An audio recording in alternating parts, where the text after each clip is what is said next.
Hashem, nous sommes Parashat Vayakel. Dans Parashat cette semaine, Akadosh Baruch Hu dit à Moshe Rabbeinu, Vayom Moshe ben Israël, Re'u kara Adonai beshem Betzalel ben Uri ben Hur le Mata Yehuda. Hashem dit à Moshe, dis-moi, j'ai choisi Betzalel comme chef d'orchestre de faire de surveiller le Mishkan. La maison d'Hachem, le Mishkan, c'est Betzalel qui va le faire. J'ai choisi Betzalel. Est-ce qu'il te convient? Il dit, Ribono Shel Olam, si vous convient à vous, qu'est-ce que vous me demandez à moi? Non, je te demande, qu'est-ce que tu dis? Il dit, bien sûr. Okay? Top. Alors il dit, va dire au peuple d'Israël que j'ai choisi Betzalel ben Uri ben Hur le Mata Yehuda. Donc il va chez le peuple, il dit, écoutez, Hachem m'a demandé de vous demander, est-ce que vous acceptez Betzalel comme chef d'orchestre sur toute la construction du Mishkan? Il dit, mais si vous êtes d'accord, et à quoi je vous êtes d'accord, quelle est la question? Il dit, non, mais c'est le protocole. Tu ne peux pas mettre quelqu'un en charge du public sans leur demander leur consentement. Okay? Tu emmènes un président, il y a des votes. Mais il n'y a pas de démocratie dans le C'est ça, un président, tu fais un vote, tu emmènes un rabbin. Hein? Alors, ils ont été d'accord. Quel était spécial dans Betzalel? Betzalel avait 13 ans. Moshe Rabbeinu, il a 80 ans, Betzalel a 13 ans. Alors tu prends un jeune comme ça, devant Moshe Rabbeinu, devant Aaron qui a 83 ans, okay? Et tu veux que lui, il supervise tout le travail. Mais lui, il avait quelque chose de très spécial.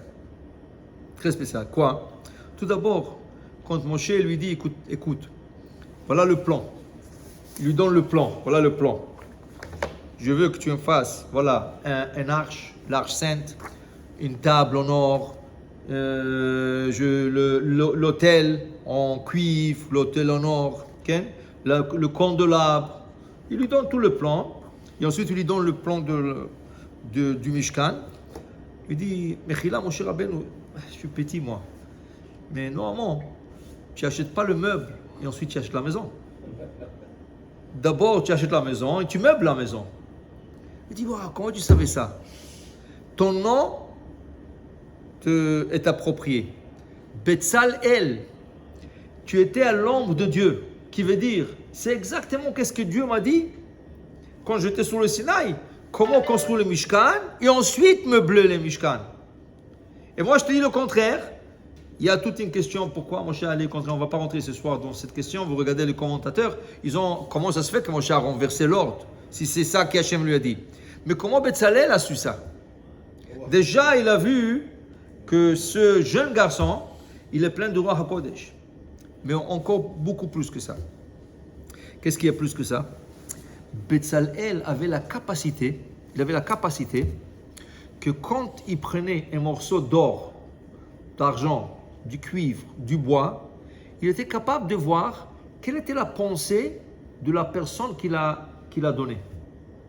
Qui veut dire, quand tu veux construire l'arche sainte, ça prend de l'or. Le candelabre, ça prend de l'or. La table en or, ça prend de l'or. Okay? L'autel, ça prend du cuivre. Maintenant, regarde, les donations qu'ils ont données, ce n'est pas tout le monde qui a les mêmes idées. Il y en a qui ont l'idée à 100% faire la volonté de Dieu. Dieu a demandé, je lui donne. Tout ce qu'il demande, Dieu. Et l'autre, il dit, si j'aurai l'honneur que mon argent va servir pour l'arche sainte. Et l'autre qui dit, de toute façon, je n'ai pas besoin de cet argent. Tu comprends? Alors lui était capable de pénétrer la matière et de savoir exactement qu'est-ce que la personne qui a donné ce morceau d'or, elle a pensé au moment de la donner. Alors il a utilisé pour l'arche sainte rien que de morceaux qui avaient 100% le Shem Shamaim, au nom du ciel. Après la menorah aussi, mais à 80%. La table à 70%. Chaque chose, chaque ustensile, selon la Kedusha, la sainteté de l'ustensile. Personne n'était capable de faire ça. Mais Moshe Rabbeinu n'a pas fait ça. Okay? C'est pour ça que la Torah dit, la hashov mahashavot, la asot bazaav bakesef banechoshet. La hashov mahashavot. Qu'est-ce que c'est la hashov mahashavot? De penser la pensée de l'autre. De penser, quelle était la pensée de l'autre en mot qu'il a donné? Ça, c'est un cadeau de Dieu. En plus, selon le Zohar. Yosef, Hein? avec comment on appelle là? Yosef, quand il a eu les rêves de parler, Oui, mais- il l'a su aussi. Oui, il a su, mais ici tu parles de prendre un morceau d'or, de regarder un morceau d'or et savoir qu'est-ce que la personne a pensé au mot qu'il a donné. Il savait autant Fatah Hein? il allait tourner comme Non. C'est pas un prophète qui va te dire ça va arriver dans. Non. Il a un roi HaKodesh, hein? C'est pour ça que l'or il a tourné, parce que les intentions c'était de créer un dieu, c'est tourné. Mais cet or il n'a pas été utilisé pour le Pour le Mishkan. Pas du tout. Ça c'était pour le veau d'or que Moshe a fondu. Et ensuite il a jeté sur l'eau. Et il les a donnés à bord aussi pour leur tester. Alors c'est un corps, c'est un pouvoir qu'Hachem dit. En plus de ça, dit le Zohar, que Betzalel, ce qu'il avait spécial, il connaissait le code de la création. Ça veut dire, comment Dieu a créé le ciel, la terre, l'eau, les arbres, les herbes, les animaux. Il y a un code génétique. Oui, même l'homme. Il y a un code génétique pour l'homme. D'accord? Alors, pour te dire que lui connaissait le code de la création. La ADN de la création, il le connaissait. Personne ne savait cette code. Okay? Comment il faisait ça? Par la composition, dit le Rabbi Shimon Bar Yochai, la composition des lettres alphabétiques. Ça veut dire que ce que nous appelons l'atome qui compose la matière, lui, il connaissait les atomes, comment créer des choses. Okay? Alors ça, c'était quelque chose de hors de ce monde. C'était une neshama spéciale qui est venue dans ce monde que pour ça. Pour superviser le Mishkan. Pour que tout soit pur. Et d'ailleurs, ce Mishkan, il était tellement pur que quand le roi Salomon a construit le Beth Amikdash, ce Mishkan était englouti dans la terre. Pour qu'il ne tombe pas entre les mains de Goïm, comme le premier temple et le deuxième temple. Pourquoi? Il est trop pur. Ce Mishkan était trop pur. Le Goïm ne pouvait pas le toucher. Alors Dieu, et quand le Beth Amikdash Shlishi, le troisième temple va sortir, va venir du ciel, le Mishkan va sortir avec. La Kedusha de ce Mishkan. Alors ça c'était dans la paracha, ça c'était la force de Betzalel ben Omercho. Mais la Torah continue sur une de ces choses. Il dit ici qu'une des forces de Betzalel, c'était d'enseigner. C'est pas tout le monde qui sont capables d'enseigner. Il y a des gens qui sont capables de comprendre, et même vite. Ils comprennent tout ce que tu dis. Dis-lui d'enseigner ça aux autres, il n'est pas capable. Ça, c'est un don. Le orot, ça veut dire enseigner aux autres. C'est pas tout le monde qui sont capables d'enseigner. Betzalel avait ce pouvoir parce que lui, il va superviser le tout. Alors quand il voit quelqu'un faire une erreur, je sais pas, dans la couture, dans la menuiserie, dans n'importe quoi, okay? Il était là en train de superviser tout le monde. Okay? Il avait le pouvoir aussi d'expliquer aux gens, c'est pas comme ça, fais-le comme ça, tu vas faire mieux. Okay? C'est pas tout le monde qui peuvent le faire. De là on comprend, okay? L'importance que quand tu apprends quelque chose, tu dois te poser la question, est-ce que je suis capable de le transmettre? Tu as appris quelque chose sur la paracha, très beau. Tu as appris une halakha, très beau. Okay? Est-ce que tu es capable de le répéter à quelqu'un? Si quelqu'un te dit, qu'est-ce que tu as appris? Il y en a beaucoup de gens, ils vont apprendre 2 heures. Il y a quelqu'un qui va dire, qu'est-ce que tu as appris? Il commence à bégayer. Il ne sait pas quoi dire. Comment tu étais en train d'étudier 2 heures et tu n'es pas capable de le dire? Okay? Ça c'est un don. De répéter, c'est un don. De pouvoir enseigner, c'est un plus grand don. Okay? Et ça, c'était la force. Vele orot, la Torah dit cette semaine, Vele orot natan belibo. Hachem lui a donné dans son cœur le pouvoir d'enseigner. Okay? Et ça, c'est quelque chose de très important. Okay? Alors, il dit ici qu'une fois, il y avait un Rav qui s'appelait Rabbi Mordechai Bennett. Rabbi Mordechai Bennett, il était le grand rabbin d'une ville qui s'appelait Nikolsburg. Nikolsburg, c'était une ville en Pologne. C'était une très grande ville. Et lui, c'était rabbin. Mais lui, c'était un génie. Et le Mishnah Berurah même l'emmène quelquefois dans le Shulchan Aruch, pas le Shulchan Aruch, le commentateur du Shulchan Aruch l'emmène quelquefois. Lui, une fois, il était un peu fatigué. Et le docteur il lui a recommandé d'aller dans des villes de, comment on appelle ça, des villes de repos. C'est-à-dire il y avait des geysers qui sortaient de la terre, et de bains chauds, c'est ça? À la cure. Hein? À la cure. À la cure, c'est ça? Oui. Voilà. Alors, lui, il est parti. Alors, il est en train de s'asseoir dans un bain comme ça, chaud et tout ça, relaxé, tout ça. Il y a quelqu'un, et il les voit selon la kippa déjà, c'est un truc. Alors, la personne se présente, je suis rabbi. Rabbi, ça veut dire réformiste.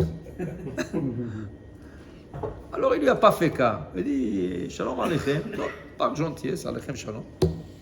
Il dit, vous êtes rabbin? J'ai dit, oui. Il dit, moi, je suis rabbi, je suis aussi rabbi. Alors lui, il était en bagarre avec ces gens. Avec des gens comme ça, il était en bagarre. Parce que c'était n'importe quoi. Alors il lui dit, ok, c'est bon. Alors l'autre lui dit, qu'est-ce que vous étudiez? Il dit, il voulait rien qu'il lui laisse tranquille. Il voulait pas. Il était en vacances, tranquille. Il a assez de bagarre avec eux dans la ville. Alors il n'avait pas envie de se bagarrer dans une ville comme ça de nofèche, de plaisir. Top. Mais quitte sur l'autre, il a entamé une conversation. Il dit, écoutez, moi je suis un rabbin d'une grande communauté et tout ça. Alors le Rav Bennett lui dit, ah oui, vous êtes rabbin? Vous avez appris le Shulchan Aruch et tout ça? Il dit, non, comme ça, des fois, quand j'ai un peu de temps, je lis. Alors, comment vous êtes rabbin d'une grande communauté? Et si quelqu'un vous pose la question, qu'est-ce que vous dites? Il dit, ah non, moi j'ai un système que je ne peux jamais me tromper. Il dit, comment? Il dit, tout ce qu'on me demande, je dis c'est interdit. Alors, je peux jamais... si c'est interdit, je dis interdit. Si c'est permis, je dis interdit. Est-ce que la personne a fait une faute? Il n'a pas fait une faute. Voilà. Tout ce qu'on dit, on dit, non, tu ne fais pas ça, ne fais pas ça, ne touche pas ça, ne mange pas ça. Ah, personne. Et le gens me prend pour un peu strict, mais c'est bon. Le rabbin, il a pensé 2 fois, il dit, vous savez, vous me rappelez une petite histoire. Ah oui, il dit oui, quoi? Il dit, vous savez, il y avait quelqu'un chez nous dans la ville, il engavait des canards pour le pâté foie, les plumes, pour faire comment on appelle ça, les couvertures, le manteau, tout ça. Et toutefois de la viande. Et bon, Hachem, cette personne faisait beaucoup d'argent. Seulement, il habitait hors de la ville. Et chaque fois qu'il y avait une question, c'était un peu de la torture pour lui de sortir, aller jusqu'au Beddin de la ville pour demander une question. Ça lui prenait 3 heures d'aller et 3 heures de retour.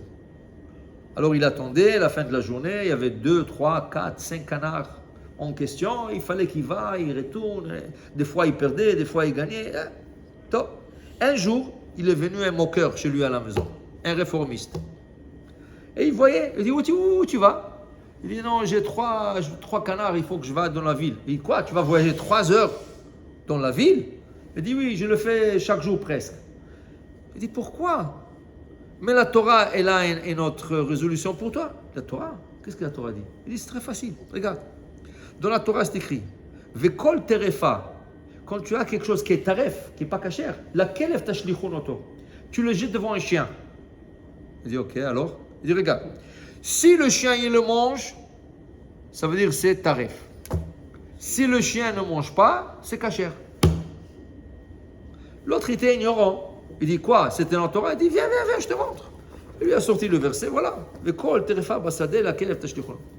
Il dit, comment je ne savais pas ça? Jamais on m'a dit ça. Et pourquoi je vais 3 heures, je retourne 3 heures et chaque jour Alors qu'est-ce qu'il a fait? Il a pris les trois canards, il les a jetés devant son chien. Le chien, il les a mangés tous les 3. Il dit, ils ont dû être non cochères. Entre-temps, c'est ça qu'il faisait chaque jour, chaque 2 jours. Chaque fois une question, il jetait devant le chien. Mais le chien, il mangeait tout le canard.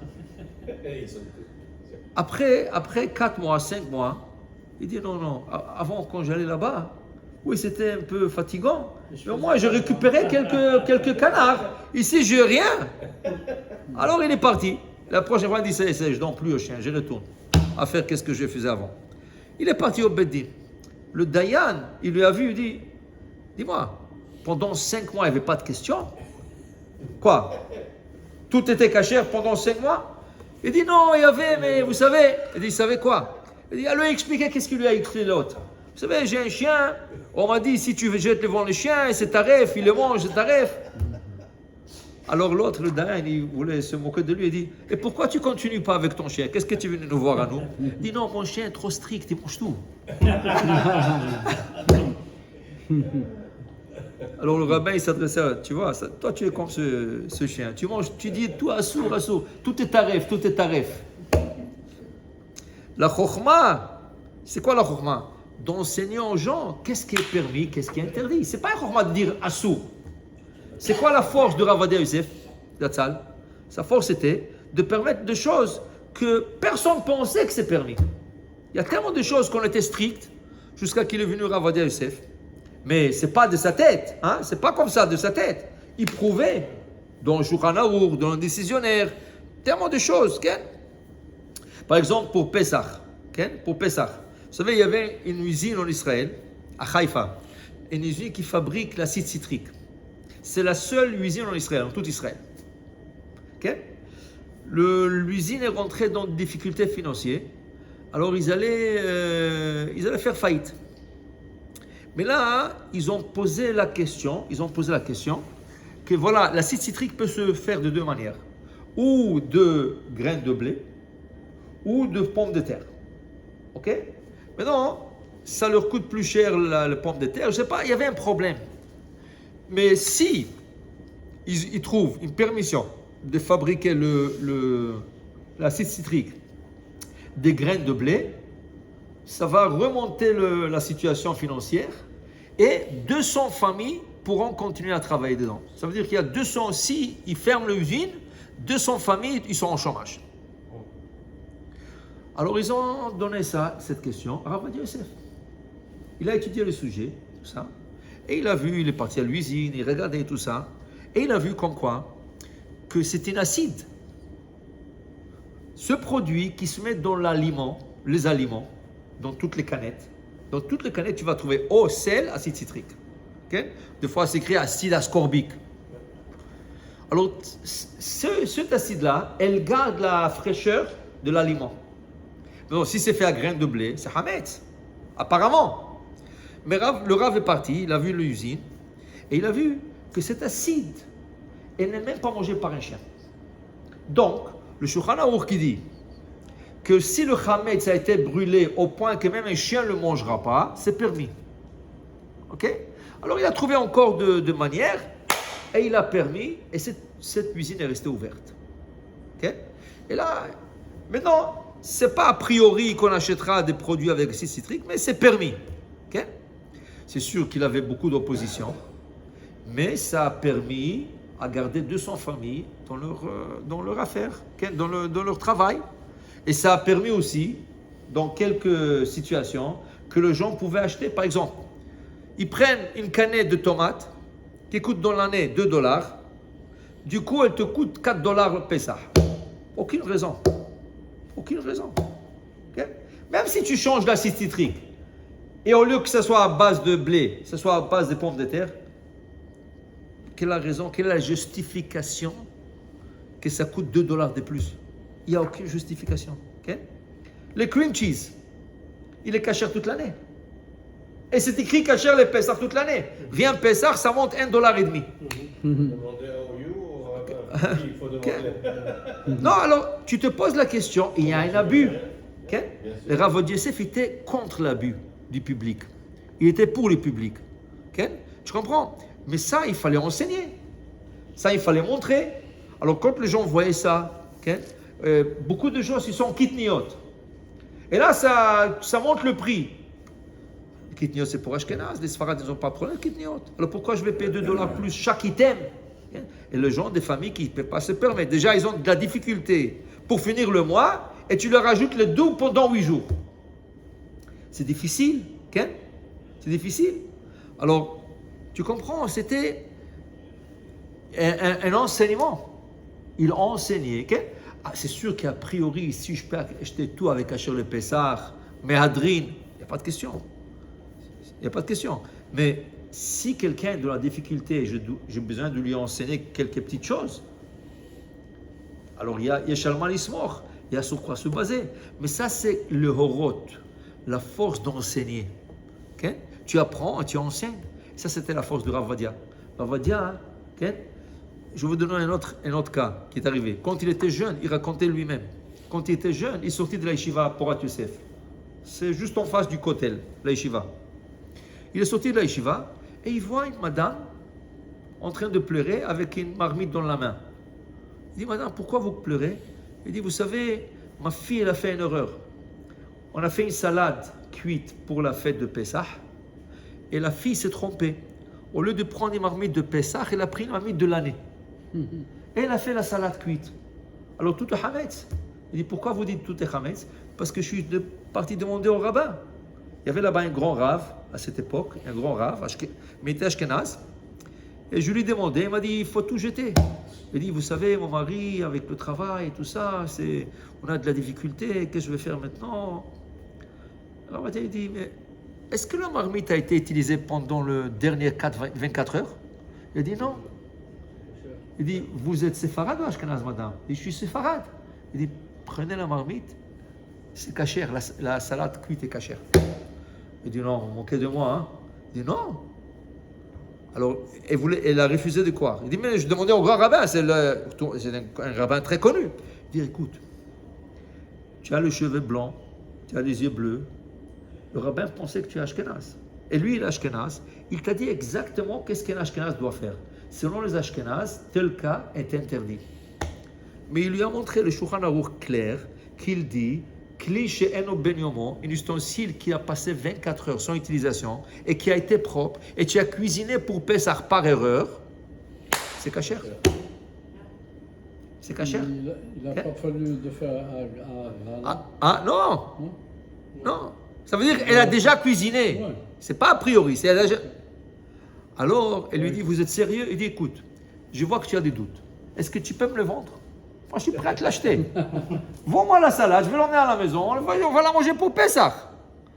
Elle a dit, je vois que vous êtes sérieux. Elle est partie. Et encore des cas. Il y avait un garçon, il avait un problème au niveau des testicules. Il avait un problème.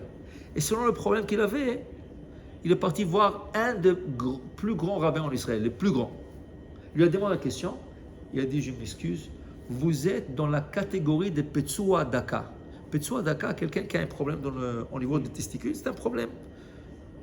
Alors, il ne peut pas se marier avec une juive. Lo yavo Petsua Daka bik'al Hashem. Quelqu'un qui a ce problème, il ne peut pas se marier avec une fille juive. Le garçon avait 23 ans. Il commençait à pleurer. Et ça, c'était un psaque. Il pleurait jour et nuit, il pleurait. Un de ses amis lui dit, mais est-ce que tu es parti voir Rav Vadia?